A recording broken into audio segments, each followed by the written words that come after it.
Hello বন্ধুরা, আসসালামু আলাইকুম। ওয়েলকাম টু উনেশিয়াস ব্লগ।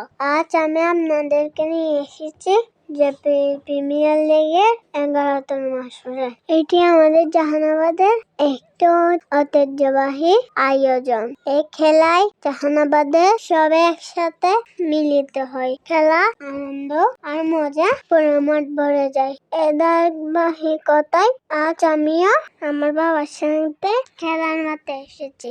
আজ খেলা ফাইনাল দিন। ফাইনাল খেলবে জাহানাবাদ স্ট্রাইকার আর জাহানাবাদ রাইটার্স। বন্ধুরা, খেলায় কে জিতে দেখার জন্য আমার ভিডিওটা সম্পূর্ণ দেখুন। খেলা শুরু হওয়ার আগে আমি মাঠে একটু অনুশীলন করলাম। সে ফাঁকে আমার ফাহিম ভাইয়া আমার পেজে সার্চ করলে বললো, এতে আমার খুব ভালো লাগলো। উনাইশা, তোমাদের অনেক শুভকামনা। আর আমাদের জাহানাবাদ প্রিমিয়ার লিগ কমিটির পক্ষ থেকে তোমাদের অনেক অনেক শুভকামনা। তুমি আরো সামনে এগিয়ে যাও। আমরা সবাই মিলে খেলা উপভোগ করছি। মাঠের একদিকে খেলা চলছে আর অন্যদিকে মঞ্চে খেলার টাওয়ারে সুন্দর করে সাজানো আছে। অতিথিরা খেলা হচ্ছে। দেখতে দেখতে খেলা শেষ পর্যায়ে এসে গেল।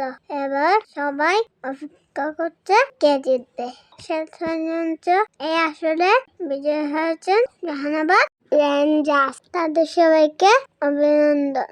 জাহানাবাদ প্রিমিয়ার লিগ পুরো জাহানাবাদকে একসাথে করলো এবং বিজয়ী দলের ছবি আগামী 1 বছরের জন্য জাহানাবাদ প্রিমিয়ার লিগ পেজে থেকে যাবে। পুরো জাহানাবাদের জন্য রইল শুভকামনা। আজকের বলা কি কিনে শেষ। আল্লাহ হাফেজ, বাবা।